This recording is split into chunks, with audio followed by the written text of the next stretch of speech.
So once again, welcome to the Unshakable Foundation meeting of Cocaine Anonymous. This is a main share meeting, and today it's with great pleasure and lots of gratitude that we welcome Katie R, who's come to share on the topic of 12 steps forward, 12 steps back for up to about 40 minutes, after which we'll open up for the Q&A portion of the meeting. So with that, Katie, it's over to you. Thank you. Thanks, Isaac, and thanks everyone being here. I'm Katie, and I'm a grateful recovered addict today. Do you know what? I am so nervous for this meeting, and I don't know why, because I've shared on meetings that are big, but for some reason, the Unshakable Foundation has just given me the shakes through my whole entire body. And I don't know if that's because my ego comes in and I say to myself that I've got to be on here and I've got to perform and I've got to give a good share and I need this person to like me and I need to splurt the book and I need everyone to know about me. Or whether it's just the fact that I'm just really scared and I'm full of fear. If it's ego, then I just really need to edge God out. And that's what I'm doing with the ego, edging God out. So I need to bring God in. I think that's what I meant to say, not edge God out. I need to bring him in. So I'm going to just pray, guys, while you're here, and just that should help me. And I'll tell you how I got this prayer after. So, dear God, help me set aside everything I think I know about you, everything I think I know about me, everything I think I know about others, and everything I think I know about my own recovery. The 12 steps, Unshakable Foundation, the fellowship, help me to embrace my brokenness tonight so I become a vessel of love through self-sacrifice with an open mind and a new experience. Help me see the truth. And I could see Young smiling, because you know what, this morning I was praying when I woke up, because I always pray when I wake up in the morning. And as I was praying, I was like, do you know what? I need a prayer tonight. I need some words. I need something before I speak, because I always like to pray to calm myself down. And just as I was saying my prayers, my phone went bing, and it was Young, and these words come in, and it was just like, I said, do you know what? This is so crazy, because I was just asking for some words, and the words that he sent, I thought I'd mix in with a set aside prayer, and that is where those words come from. So tonight's a topic meeting, and the topic that I picked was 12 steps forward and 12 steps back. And I'll explain why, because my head goes, what can I speak about? I want to talk about 1. No, I don't. I want to talk about 2. No, I want to talk about 3. Actually, I want to talk about 4. I want to talk about inventory. No, I want to talk about when I spoke about my inventory with my sponsor in step 5 and how great it was. No, 6 and 7. We've just set up a meeting on 6 and 7. That's a good subject to speak about, so I'll speak about that. No. I think it may be amends. That will probably be better fitted for me. Or what about maybe speaking about inventory? Because, I do a lot of inventory, so I could speak about that. And then my head goes 11, because that's about God and it's, having that connection, and 12. So then I thought, do you know what? Why not just speak about every step? That just solves the problem. So that's where the 12 step came from, forward. And my thinking in the 12 step backwards, I'll bring that into the meeting in a little bit. But if the thinking behind it is around relapse. Through what I've seen when I've been in the rooms, in my opinion, in what I think, in what I believe. And that's why I've said 12 steps forward, 12 steps back. So I want to read something to you as well, like the book, because obviously the book is what we use when we come into AA, and it's our text, it's what we learn, and it's how we carry our message, because everything comes out of this book, and that's how we start off. And this book I didn't know nothing about when I came in. Not a thing. The blank page in the beginning is what my sponsor said I knew, and that was 0. So, that's how I look at it. And I'm going to read with you from page 132 and 133. And it says, we've been speaking to you of serious, sometimes tragic things. You may hear some tragic things within my share tonight, but this is just briefly from before. And it says, we've been dealing with alcohol and drugs in its worst aspect, but we're not a glum lot. If newcomers could see the joy and fun in our existence, then they would want that too. And this is what I want to try and do. So, even though I'm going to speak about tragic things as I go through the steps and explain all this stuff, just know that them tragic things are there, and now I've come out of that, and there is light and there is happiness when you come into recovery. So if you are new in and you're at the very beginning of your journey, just hold on to the fact that, I do actually live a happy, joyous and free life today. And this weekend just gone, I've spent with some fellows, and we went to breathworks, and I'll just tell you a little bit about it. So the breathworks that we went to, the first time I did it was really like an eye-opening experience, and I looked at myself as the addict versus Katie, self as in recovery. And in the meditation that I did, Katie the addict was laughing at Katie the recovered person, and we was both trying to laugh louder than each other. And I thought that was a bit like out there. This time I was a sea turtle. I was in the ocean and I was actually, poking out my tongue and swimming in the ocean, but I could feel that it was me, but I was actually a turtle. And, this is where this stuff comes from, because if I would have said 20 months ago, you're going to be a sea turtle and you're going to be floating around the ocean and you're going to be doing this breath works and meeting up with these people and doing all this stuff, I would have said, you lot are absolutely nuts. Like, what are you talking about? No way. So, I came into recovery in July 2023, and when I came in, it was like against my will, really against my will. I only came in because tragic things, like it tells us in that book, tragic things had happened. I had nowhere else to go. My son had actually stabbed my husband and he was up on an attempted murder charge. My husband had gone back to jail because we had stolen goods in the house and he was on a licence, and they decided to take him back to finish his sentence. And social services got involved. I was smoking crack every day. I weren't getting up for work. I weren't showing up for nothing. And my life was just a mess, powerless and unmanageable. Just, that was me, powerless, unmanageable in every aspect of what I was doing. And that tragedy brought me into the rooms. The thing is, when you pray and you're like, please God, I don't want this to happen and all that, and you're in a moment, that moment in that time when all of that stuff was going on, that was the worst thing that could have possibly happened in my life at that moment in time. And, it was like, this is just the end of the world kind of thing. But now I know God put me in that place at that time to bring me here today. And at that moment in time, all those months back, I didn't realise it. But that destruction, that tragedy, all that upset, that's what brought me here today. So, I'm grateful that them things happened. And I said I was a grateful, recovered addict. And the reason I say that is because I've recovered from wanting to pick up the substance that I used to put in my system. I don't think about it today. I don't obsess about it today. There's no, I can go out, I can be around people, I can do life, and I can do life on life's terms without picking up. My husband's in full-blown active addiction at this moment in time. My expectations when I came into recovery was he came out and he was clean. I'm clean. We're going to have this great recovery together. We're going to set up a double meeting, couples in recovery. Expectations was up here, and it tells us, I think page 420, perhaps the best thing of all to remember. No, it's not 420. I'm lying. It's definitely not that page. Sorry, guys. Expectations. Right, it is that page. I did get it right, see? So it tells us perhaps the best thing of all for me to remember is that my serenity is proportionate to my expectations. So the higher my expectations, and I've crossed out and put Ed, the higher my expectations of Ed, the lower my serenity. And what that means for me is when I put him up there and think that he's going to do something, the minute that he don't do what I want him to do, my serenity level drops. And this is what the beauty of this book does. We can use this book in all of our aspects of our lives. And when I say, I've recovered from that, what my point is that I've recovered from that because at that moment in time, I would have thought that I would have used on the back of this. I would have always picked up a drink and drug on the back of this, but I haven't. And, for 14 months, he's been going in and out like a yo-yo, and I'm still here. I'm still doing me, and I'm still doing my recovery. And that's the beauty of this stuff, So I'm going to start getting into the steps a little bit now. And, coming in, like I say, I didn't actually get my sobriety until the 26th of August, 2023. So I'm going to be about 20 months in a little while. And that's by the grace of God. I would never have been able to do this any other time. And admitted that I'm powerless and unmanageable.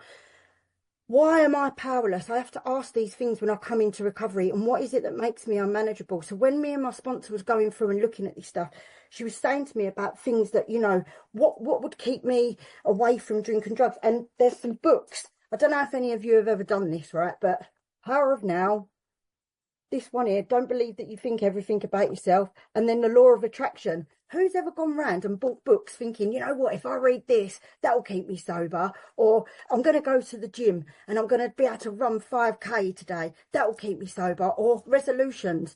I'm great at resolutions. Every time January come round, I'm not doing that again, I'm not going to smoke that, and it never worked. I could stop, couldn't stay stopped, and every time I tried to stop, it just started again. This was always the case for me, always the case. And my powerlessness it looks a bit like this. I wake up and my daughter's here. She's 11 years of age, and she says to me, Mum, are we going to make some pepper pig cakes today? And I've got the pack on the side, and I've cleaned the house, and I've done everything that I'm meant to do. And I say to her, yeah, Belle, I am. I'll do that with you when I come back. I'm just going to go up to Tesco's, get a couple of bits, babe, and I'll be back, you know. And this is the powerlessness of me. I go up to Tesco's, all good intentions before I leave that house. I've promised that 11-year-old girl the cakes are on the side. You know, she's excited. Mum's going to make cakes with her today. And in my mind, this is me with the liar, you know, that comes in where I'm telling myself, I'm coming back. I'm going to make them cakes with her today. House is tidy. Kids are sweet. Everything's good. I'm coming back. I walk out of the house, across the road from where I live, there's a guy called Peter, and he has like quite a lot of people sit outside his house. It's sort of like a little open garden, because I live in Peckham, and, you know, people gather. They do this stuff. It's a community, and, you know, if people are drinking, they tend to drink together. Their kids come and all that kind of stuff. And I'll see those guys sitting outside that little place, and I'm walking past, and I'll go, you're right, I'm not going over there. And I'll walk, and in my mind, I'm not going over there. And then as I'm going to Tesco's, my mind's going, do you know what? It'd be all right for me to just go over there and just have one. And I will get back for them cakes, and everything is going to be all right. So before I know it, it's oi, I've landed. I'm over in that garden. I've hit one drink down, and before I know it, I'm ordering packets. Next thing, the packet ain't working enough. I'm going home, I'm washing it up, and I'm going to smoke crack. And that goes on for days. And this is where like, the doctor's opinion comes into it. You know, I'm restless, I'm irritable, discontent. I suffer with this malady, this sickness that runs through me. And at that moment in time, I didn't even realise that I'm restless, irritable, discontent. But as I'm walking to Tesco's, that's the point. You know, I am, because I'm not content in what I'm doing. The mental obsession comes in. I can't tell the truth from the false. I'm telling my little girl I'm going home to make these cakes. And then I hit that first pipe. I hit that first drink.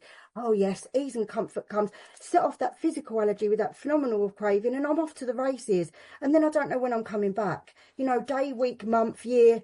And then when I come back, it's after that spree. I'm remorseful. I'm saying to my little girl, I'm so sorry, Belle. I'm really sorry. You know, I'm saying to my mum, like, for not coming back. And I ain't never going to do this again. That liar comes in again, you know, that liar that I am. But at that time when I'm saying, I'm never going to do this again, I really believe it. And, you know, if I did get a lie detector test, I would probably have passed it at that time.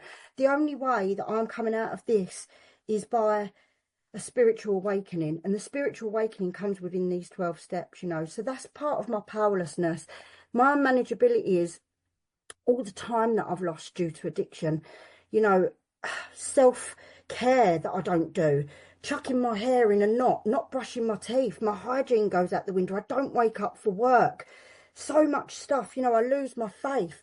I just lose so many things, and that's me, you know, on my step one. That's my powerless and my unmanageability.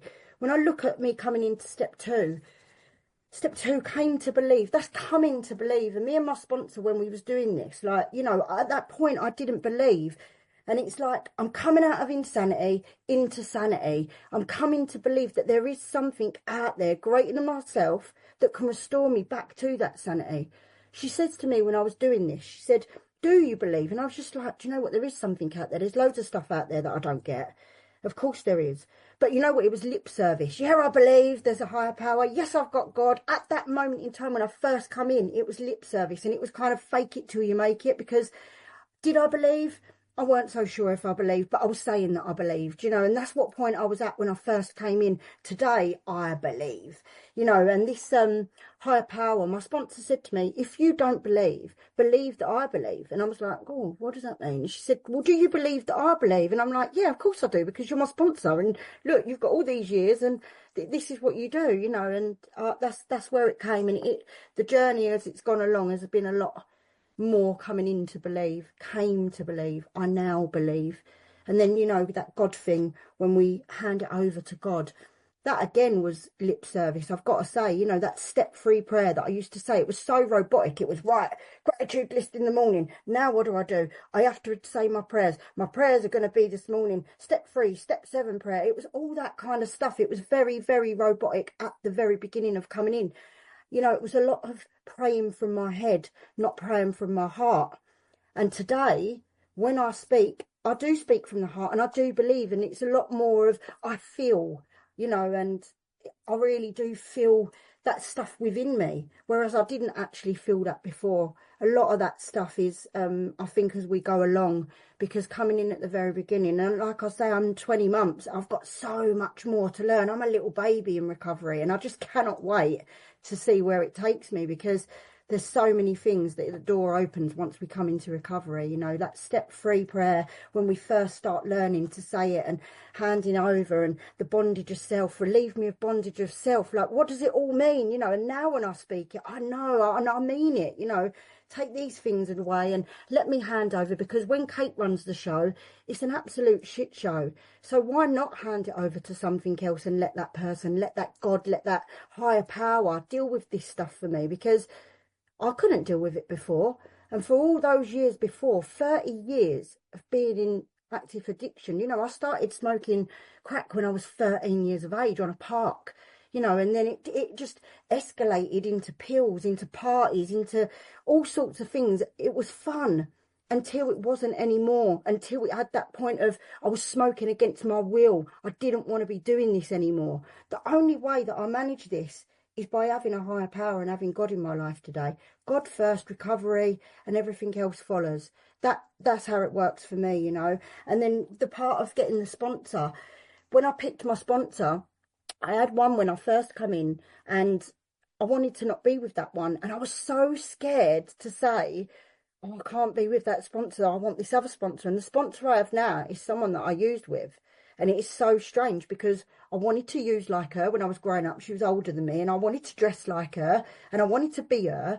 And then when she came into recovery, I followed her, and now I want her recovery. And, you know, she is my sponsor. I've been with her since the beginning. And she told me when I was going to tell the other lady that I didn't want to be with her, she said, listen, it's a really simple conversation. You just call her up and say, I'm going to have a different experience. I want to, you know, experience something different with someone new. She said, and if that person's recovered and they, you know, are really following their program, they'll wish you well. And she did. I was really scared though. I thought that she weren't going to say that. And I just was like, oh my God, like, I really got to tell this person that I don't want to be with them no more.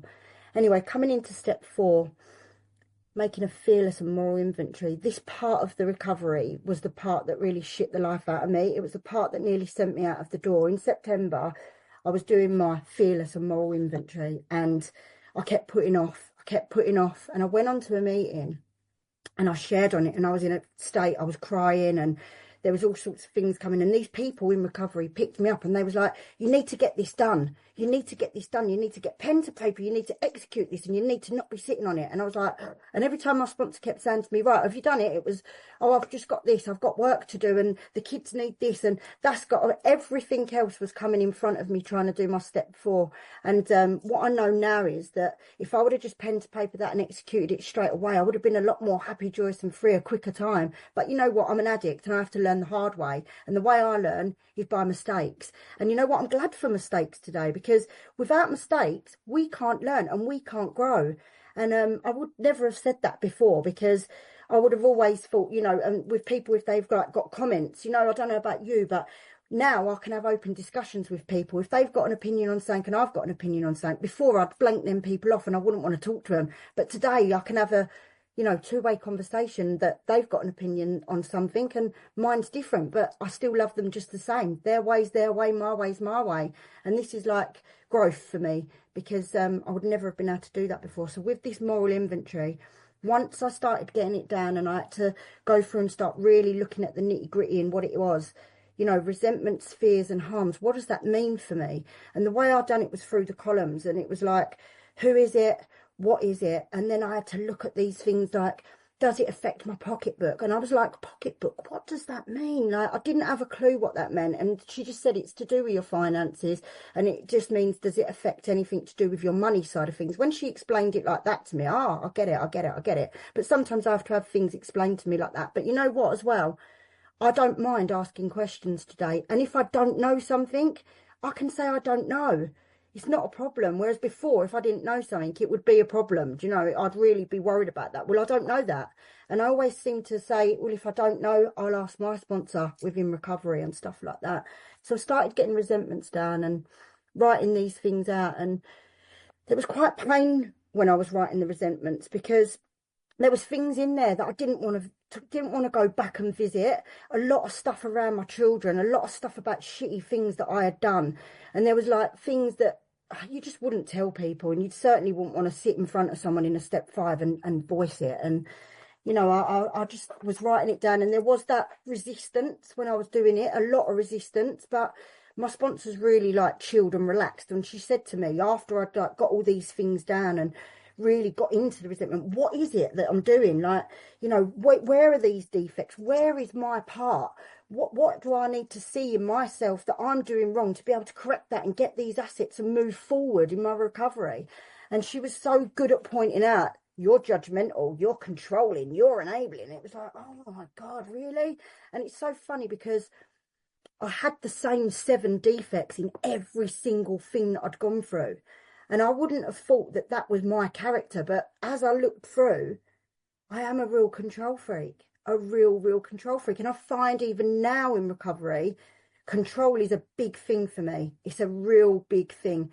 To let go of control, let go of certain situations and let go of things and say, that's all right, let that go. That is a big thing. But then it comes in with the 6th serum, which I'll talk about in a little while. But, you know, for me, through the recovery part of it for that, page 417, you know, when Kate's disturbed, it's because she finds some person, place or thing or situation or some fact of her life unacceptable. She can't find no serenity until Kate accepts that person, place or thing or situation being exactly the way it's supposed to be at that moment.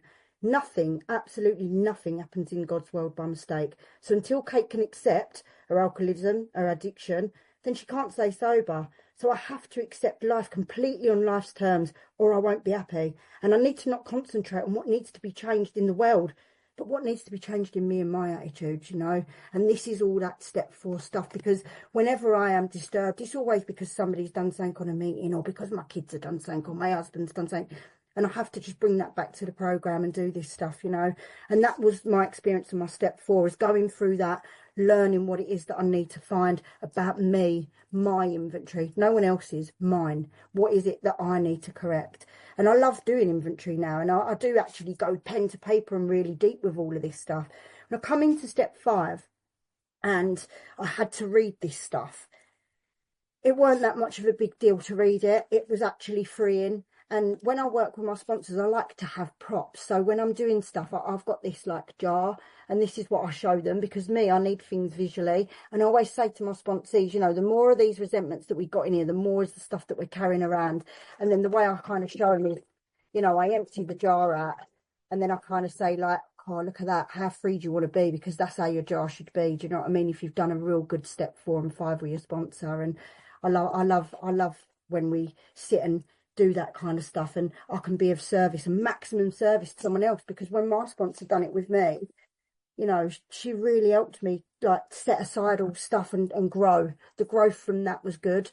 Coming into 6 and 7, this is such a passion of mine, 6 and 7, and you know, Purdy's on this meeting. He's a great friend of mine. We've become fantastic friends since we've been in the fellowship, and we've been together on our journey from the beginning. And we started talking about meeting, and I actually had the tattoo done for 6 and 7. That's how much passion I've got about it. And I know some people will probably laugh and think I'm absolutely off my nut, but let me tell you something, 6 and 7 are the forgotten steps that people forget. And there's only 2 pages in the book in regards to 6 and 7. There's not a lot of writing about it. There is when you go over into the 12 and 12, and you can go a bit deeper if you go and Google and stuff like that. But you know, 6 and 7, there's not a lot of emphasis on it, and people, you know, they miss the point with 6 and 7. So when the tattoo come and the meeting come, it was like, do you know what, let's get this 6 and 7 out there. And the meeting's on a Wednesday, and it's an absolutely lovely meeting, and it's all about 6 and 7. And 6 and 7 is that point when you know, you're in them defects, and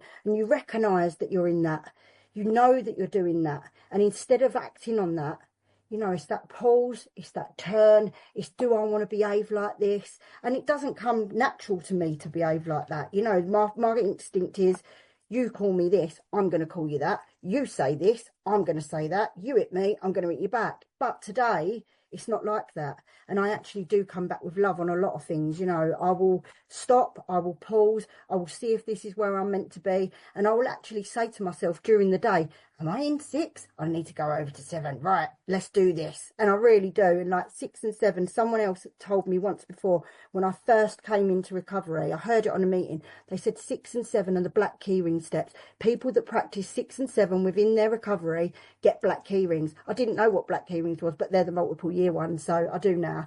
And it just stuck with me. And it wasn't until afterwards that that meeting come about. So, you know, I get it all now. And 6 and 7 for me is a major part of my recovery, you know, entirely ready to have God remove these defects, and then humbly asking him, I'm ready to have these removed. I don't want these things. I'm ready for them to be taken away from me. Take that away from me. I don't want to be judgmental. I don't want to be selfish. I don't want to harm people. You know, I don't want that today. I want to come with love. I want to be able to help people. I want to be happy. And that's all that kind of stuff that comes out of that in 6 and 7. 8, step 8, working our way up. Step 8, you know, this willingness, the willingness in step 8, when we become to be willing and willing to make an amends and stuff. I didn't want to be willing to make amends to people. That was scary for me, because, you know, it's that part of admitting that I've got to take my part and I've got to go and make an amends. And, you know, people think that's sorry, that it's a sorry. It's not a sorry. It's, you know, what is the amends? What can I do when we go into step 9 to make those amends to people, to make things better for the damage and the pain that I've caused? You know, my mum, she lost her mum, and there was some jewellery items that was left, and the ring that was given, I pawned, and it was I actually stole it from my mum when I pawned it, and she didn't know. And in my mind, I kept saying, you know, I'll get the ring back, I'll get it renewed. It never got renewed, and I've never been able to get that back. And that haunts me. That really haunts me, because that's something that I'm never going to be able to get back. And how do I make the amends to that? But you know what? My amends, when I made it to my mum and to my dad, they just said to me, they was like, do you know what, Kate, just please stay in recovery. Please stay as you are, because we love you like this. And this is the Kate that we knew, you know, from a young age. And this is all we want for you, is to just do that. So my amends with my mum was just so beautiful. All she wanted was for me to just stay in this clean and sober state, and to just be present, and to just be me now as I am. And them ones are painful, you know, they're really painful to have to go and revisit stuff like that. And then there was the amends, because I did it like now, maybe never. And there was a few on the never, and my sponsor's very sly. So, you know, we've got my mobile phone on the side, and I'm on screen with her, and she goes, who you got on your never list? So I say to her, oh, I've got Shelley on my never list. I'm never ever going to be making an amends to her, because I'll tell you for why, she's, you know, and I say some things, and she's like, why are you not making the amends? And I'll say why, and we go into it, and she says, right, okay, have you got Shelley's mobile number in your phone? And I'm like, yeah. And she's like, we're going to make this one now. I went, all right, then I'm just going to close this down and I'll make the call, because in my mind, I'm going to make the call, but I'm not going to make the call. I'm like, yeah, I'll make it. And at that point, it should have been me working an honest program, but honestly, I was really ready to say that I'd made the amends, and I didn't. So she said to me, all right, get her up on the phone now, and you're going to make the amends while I'm on screen. And I was just like, oh my God, I couldn't get out of it. But that again is another God moment, isn't it? You know, God shows up, it meets me where I need to be met. That amends needed to be made, and that is what happened out of that amends. And when I made the amends to her, it didn't even go how I planned it in my head. She said to me, I was gutted when you was using, and I couldn't be around you because I couldn't watch the devastation, the way that you looked, the way you was behaving, the weight you'd lost, and the friendship that me and you had just went out the window because your morals went, you know, you weren't the same person. And she said, you know what? I really, really missed you. And I was just like, wow. And so that amends did go good as well.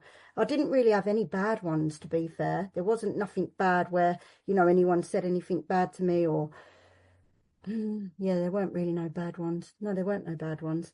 Yeah, so I didn't have bad amends. They was all quite good amends, which, you know, not everybody's going to have that experience. But what I will say is, if somebody does tell you to go and get stuffed, then you should just take that on the chin and just be like, okay, that's fine, because that's part of the amends process. You know, we're there to make amends for things that we've done, and you know, make things better. Step 10, the inventory process for me comes a lot out of my 6 and 7 during the day, and of a night time, I'm a cheat, so I use the Rapid 10, and it's like really a good app to use. You can go onto it. It's not an app actually, it's on a website, so it's www.rapid10.com. and what you do, you've got like a little AI generated defects list and an AI generated assets list, so it's quite an easy way to, if you're in a rush and you want to like sort of go through it quite quickly.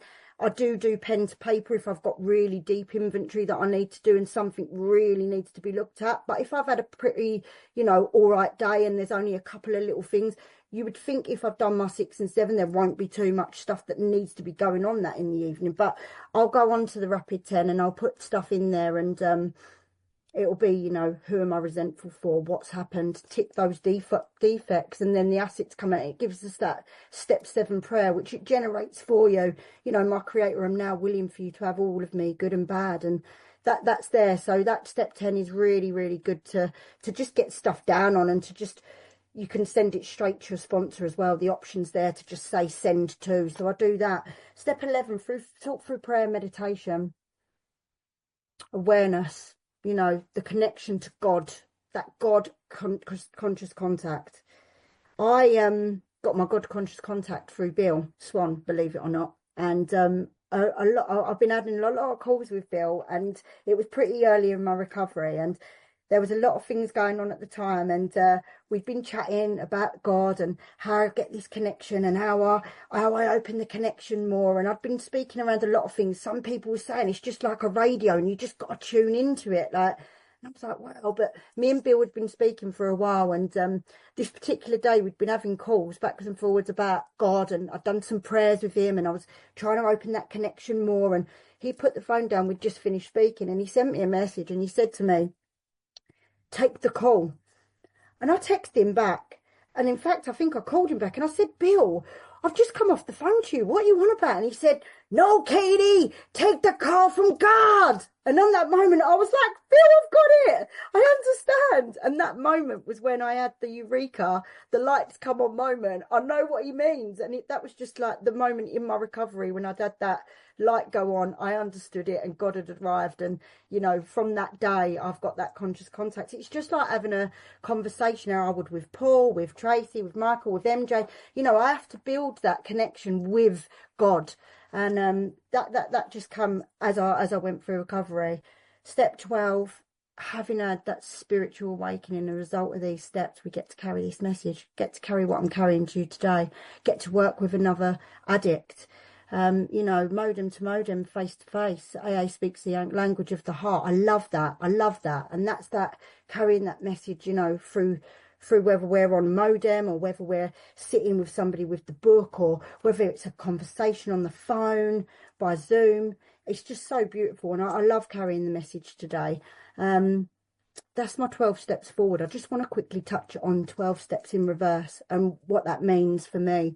So obviously my husband being in active addiction, a lot of relapse stuff it's not been part of my journey, but it's been part of my life, and it's been part of my recovery because of my husband's journey.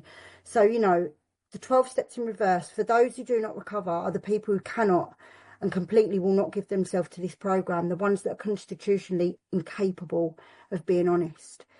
And I realised that, my husband's never honest. He can never really get to the fact of being honest. And when I look at, we're on meetings and I do a lot of service, and when people come into the rooms and, they're sitting there and they're in Unity at the end, or the parking lot, or wherever it is, and, they say, I've relapsed, or I've gone out the door, or whatever it is that they've done, I'm always interested to know how, why has this happened? So for me, I've been looking at it a lot, and I've kind of come up with this thing that the 12 steps go in reverse. So every time I've spoken to somebody who's relapsed, or my partner's relapsed, or a close friend's relapsed, or a sponsee's relapsed, I've looked at it. So, do you hear them saying, I've been working with another, I've had the book open, I'm sponsoring? No. Then I ask, are you praying? Are you meditating? Have you got that conscious contact with God? That goes out the window. What about your inventory? You've been doing inventory? No, the inventory goes. What about, saying your amends? Have you done this stuff? And it's like, well, no, I'm not making amends to that person. There's that blockage. And it's all about reversing backwards. So before we know it, you've not done your inventory. You're not praying and you're meditating. You're not looking at your 6 and 7, which brings us back to 4. The inventory again has gone out the window, and you're not handing over to God. You don't believe in a higher power. Before you know it, you're back to 1. So my theory behind it is you've got to be in this to be doing this stuff. And if you're dropping, you're effectively going backwards. You know, your steps are working the other way. And that's just my take on, you know, where the 12 steps forward and 12 steps backwards came from, because I'm always noticing that, you know, you never hear somebody come in on a share when they go out on a relapse and say, well, you know, I was praying this morning and I was working with so and so in the book and this happened. And it's always when they're missing stuff from the program. And there's no judgment on that at all, because that's someone's journey. Someone might have to go out the door 5, 6, 7, 8 times to test the waters before they actually find that they get their concede, you know, to come in and fully admit that they're in denial around something from previously. And for myself, I am so scared to work these steps backwards that all I do is forward. And, you know, I've always tried to practice the principles in all my affairs. Am I perfect? No, I'm not. Do I want to be perfect? No, I don't. But what I do know is this life that I've had through CA and what CA has given me as an whole is just a life beyond my wildest dreams. I've got friends that are people that I would, like they say, we would have partied with these people, maybe not, but they're friends now for life. And I can go to these people with inventory. I can go to these people with life stuff and, you know, they'll give me an honest answer back, like really honest back. So I've got a friendship that I didn't believe that I would have. My family are back together and my mum's got peace of mind. My mum can put her head on the pillow of a night time. You know, my mum used to say to me all the time, she used to say to me, you know, you're doing this and I've got the kids and I can't rest, I can't sleep, I can't eat. And, you know, my mum looked grey at some point when I was in active addiction, and I could see her illness in her eyes. But do you know what, today, my mum's eyes are bright again. And when I speak to my mum, she's happy. And for me, that's enough for me to keep working this programme forward to the best of my ability. And it's been lovely to be here. I know I've got like 3 minutes and whatever left, but I think I'm going to leave it there. Thank you.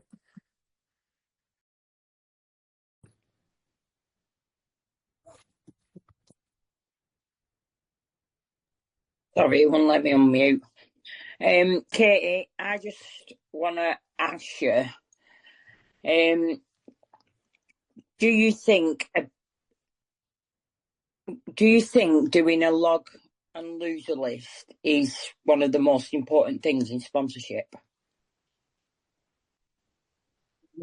You know what? I do take my sponsees through a log and loser list, but I think that it's important because it does show all the unmanageability and it also shows the powerless stuff. And, you know, you can go through that with your sponsees and get them to tick all the reasons why they're powerless and then all the reasons why they're unmanageable. And then they can actually get a visual of that, you know. So I do believe it's important, but I also believe it's just as important to take them through the book as well. So as much as going through Cameron F, you know, log and loser list, go back into the big blue book as well and really take it back so you can get that solid foundation. Thanks for your question, Kerry. Michael, you're up next.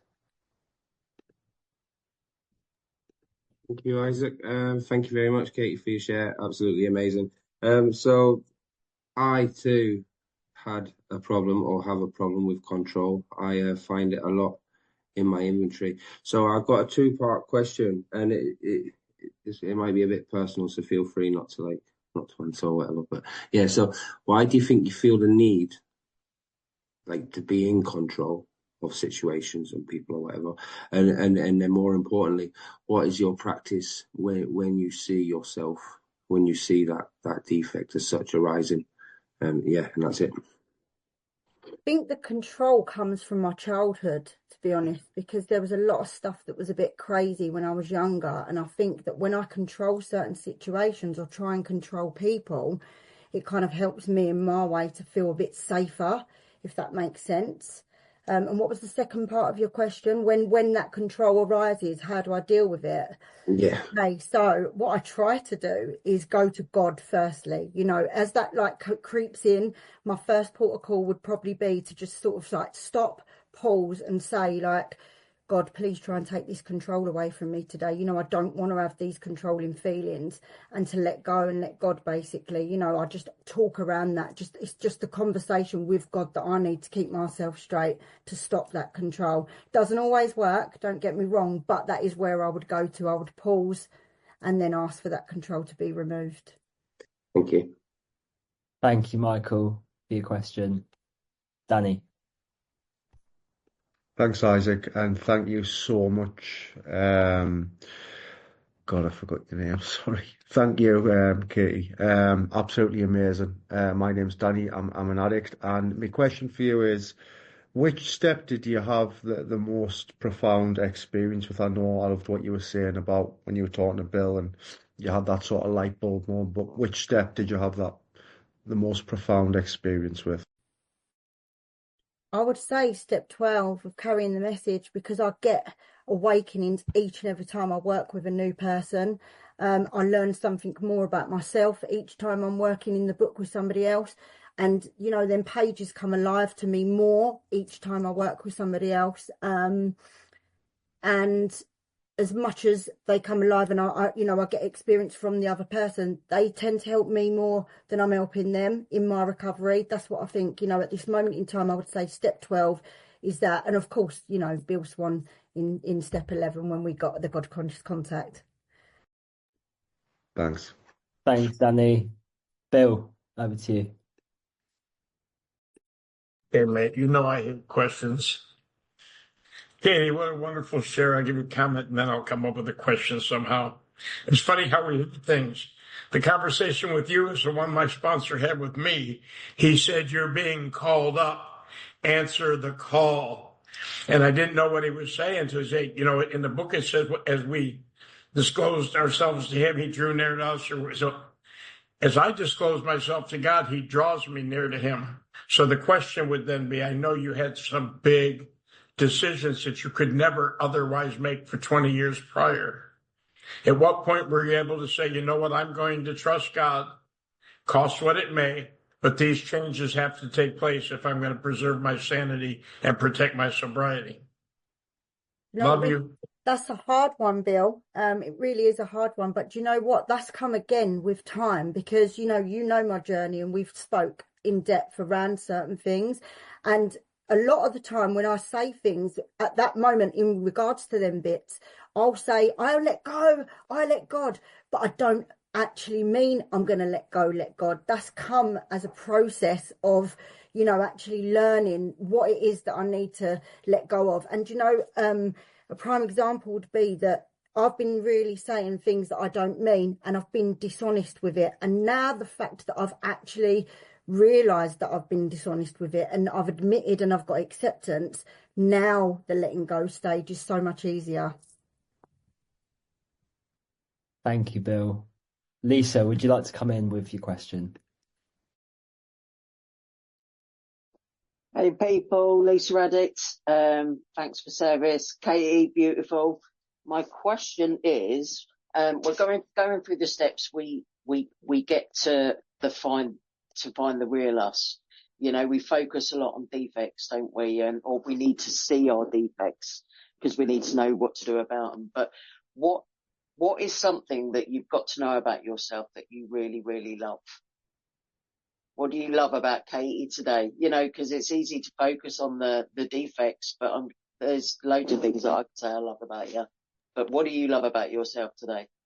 Oh, Lise, thank you. Do you know what? I didn't realise that I was actually quite a kind and caring person and that I give quite a lot away. And I would say that's probably a good quality of mine that I've grown to love, because if you would have asked me that before, I would have felt a little bit like, oh God, I'm not going to say that I help people, like a bit tough persona, that it's being a bit, I don't want to tell everyone that I'm helping anybody, or, so I think in terms of that, I'm quite a kind and caring soul, and I quite like that about myself. Yeah, that's hard to say, like something about yourself.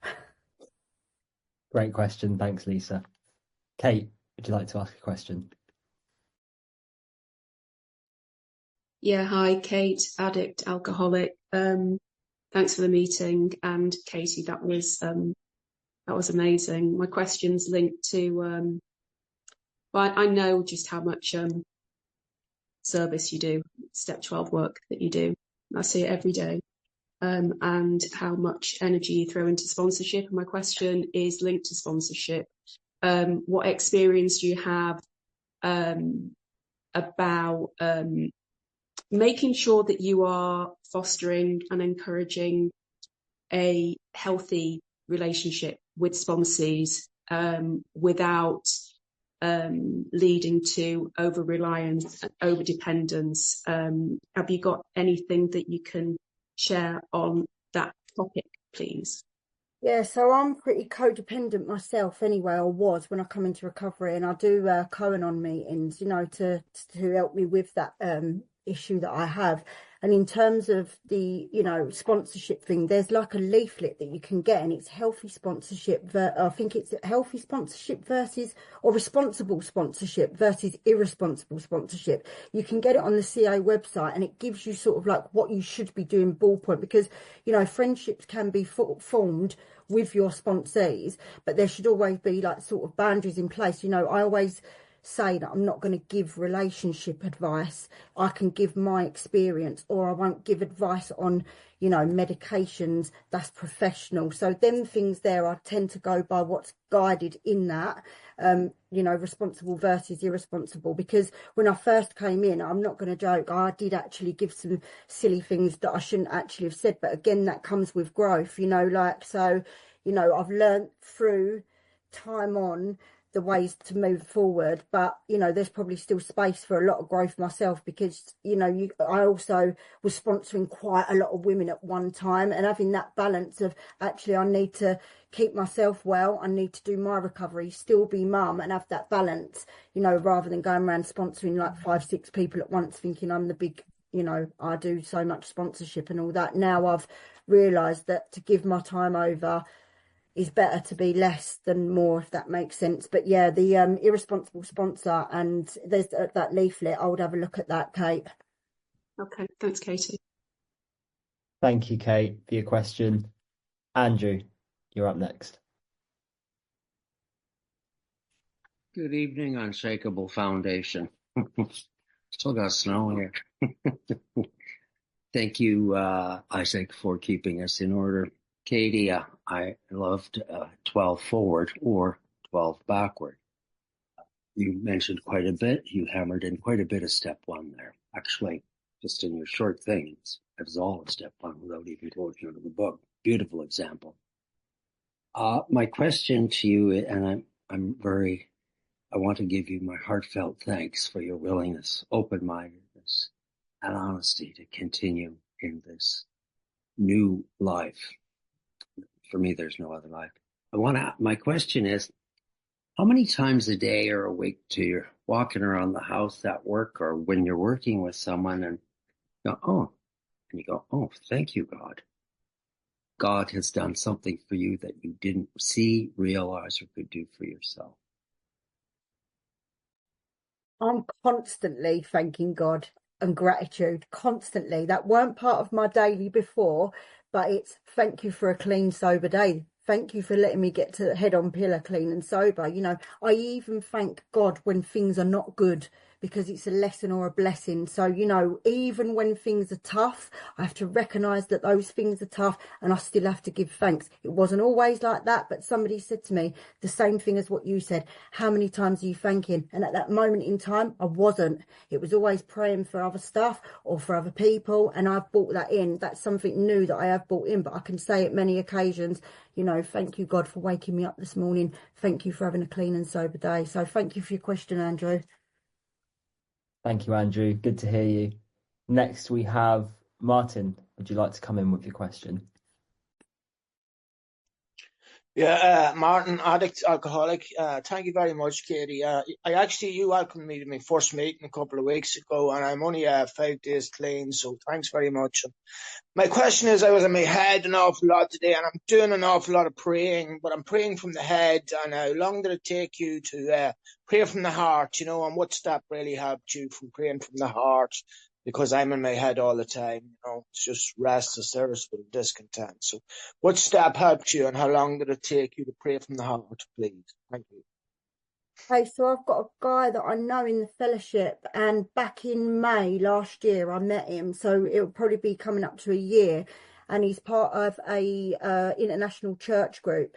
So he introduced me into his church group, and he also introduced me to the 12 Steps of Christianity, and I did an Alpha course. And since I did that Alpha course and came in on that, my prayers are a lot more different from the head to the heart. But also a lovely lady that sort of guides me through that side of things to do with God and to help me through. She said to me, write your prayers down and put them into a prayer box, and when you write them, really mean them, what it is that you're saying, so that you can put them in and then you can revisit them again. So, you know, as much as just saying it out loud, I now actually jot down certain prayers and then just put them into like a little box, and then I've got them there, and it's like more from the heart than it is from the head. I hope that helps you, Martin. Thank you, Martin, for your question, and really good to have you with us. There's a bunch of our numbers in the chat. Look forward to connecting with you. Purdy, over to you. Thank you, Isaac. Thank you, brother. Hi, guys. Purdy, recovered addict, recovering human being. Thank you so much, Katie. Beautiful share. Katie, obviously the ink from the pages, which you spoke about so beautifully in the 12 steps, but the blood of this fellowship, how important is the unity and fellowship, get-togethers, conventions, unity days, phone, meeting, all this stuff? How important is it to you? It tells us, doesn't it, in the book, the triangle. I thought you was going to ask me a question that I didn't know. It tells us in the book, don't it? Unity, service and recovery, that triangle, and then the circle going around. It's really important, unity. So important, because create the fellowship that you crave. That's what we've done. We've created the fellowship we crave. We've got friends that we meet, and to be able to be part of, and that love, that passion, that kindness, all the stuff that comes out of that unity when we meet is just, you know, it's amazing. And I think that unity is a really big part of recovery, because I don't know about you guys, but I don't actually visit the real world. So unity for me is, you know, my world now. So, you know, that's how I see people, and that's how I socialise, and unity is my new world. So, yeah, I think it's really important. Thanks, Purds. Thank you, Purdy. Young. Yeah, thanks, Isaac. Hi, everyone. My name's Young. I'm a recovered addict. Thank you so much, Katie. Really, really good to hear you today. Very quick question. In We Agnostics, when we're looking at step 2, it mentions the word prejudice a lot, about the word God, or God as an idea, and it says I need to lay aside my prejudice. When you first came in, did you have, or what sort of prejudice did you have about God? Thank you. Thanks, Katie. Oh, that's a hard question, Young. You've got me. Do you know what? When it says like prejudice, lay aside stuff, lay aside just what I thought I know about anything, really. Because, you know, you can have prejudice against all sorts of things, can't you? So literally for me, it's just laying aside anything that I think I know about anything. So, and I think I might have to go and re-look up the word prejudice when we come out of this meeting to really see exactly what it means and to give you a better answer. Thank you. Thanks for your question. Vanessa, over to you. Hi, thank you very much. Hi, I'm Vanessa, I'm an addict. Hi, Katie. I loved your share. And my question is, your 11-step practice, what is one of the practices you just love doing, and how's it grown? Like, for instance, like, you know, gratitude, or walking in the grass barefoot, or all these things. How has it grown, if that makes sense? Well, do you know what? Funny that you should say that and that you asked that question, because you set up a little meeting, haven't you? And it's called On Awakening, and it's all around that practice. And ever since you have set that up and people have been coming on that meeting has grown, that practice. And there's quite a few people on here that come to that, and literally we just say what we're grateful for. We meditate together, and we all have started this new thing of putting our cameras on so that we meditate together. Because, you know, when you turn your camera off, you can like lie behind the camera, can't you? And you don't do it. And I've been guilty of it myself. I'll go off and I'll get on my phone and I'll pretend I've done the meditation. So since you yourself have brought in that meeting, that has practiced my growth there has practiced, you know, it's got a lot better, because I keep my camera on. I actually do that meditation, and it's really a lovely meeting to give gratitude, and we all talk about how grateful we are on that meeting. So yeah, thank you. Thank you so much, Katie. Thank you, Vanessa. And lastly, but not leastly, we have Steffi. Would you like to come in? Hi, I'm Stephanie. I'm an addict. That was an amazing share. Sorry, I'm not on camera. I'm in the middle of moving at the moment, and I'm dealing with a difficult situation. So sorry that I'm not on camera. I kind of feel like I owe this meeting amends actually, because I had a pretty bad relapse on medication. And after the suicide of a friend of mine, I then just, I'm coming to my point. I then got into a toxic relationship with someone, and which I'm really struggling with. So I took codeine about 3 days ago, and I'm just back. And I guess my question to you, because your share was amazing, by the way. But when you were talking about your partner and how you were dealing with the dysfunction, it's something I'm finding very difficult to manage. And I'm trying to work out how to find compassion for someone who's told me that I'm a degenerate, that I'm ugly, that I'm, who's really, it's an abusive relationship that I wound up in. And my part is it wouldn't have happened if I wasn't back in active addiction. I understand that. But how do you find compassion for your partner? And I'm worried with my resentment. I'll just go back to relapse. So any advice you can give around that would be really helpful. A lot of inventory needs to be done around it, and also, to be the opposite of hating, the opposite of anger, the opposite of judgmental. I need to remember that I was there, because I can get so complacent with the fact that I'm well that I forget that, that was me. So, not to be judgmental and to remember that I was in that place. So that kind of takes me back to what I'd put my mum through. So, it's kind of a bit like karma, if you like, that I've done this stuff myself and it's kind of coming back. However, it's not easy to practice it, and I have, a lot of daily struggles when I go through it. But again, it's all about that pause, and it's about, when there's hate there, and when there's blame there, and when there's shame there, and there's guilt, I've got to swap that up, and I need to come back with love, patience, tolerance, kindness, and just keep remembering that, this too shall pass. It's not forever. And whatever's meant for us, God will always put in our direction. So, I'm exactly where I should be at this exact moment in time. And, yeah, I think that's it. Thank you. Thank you, Steffi, for your question.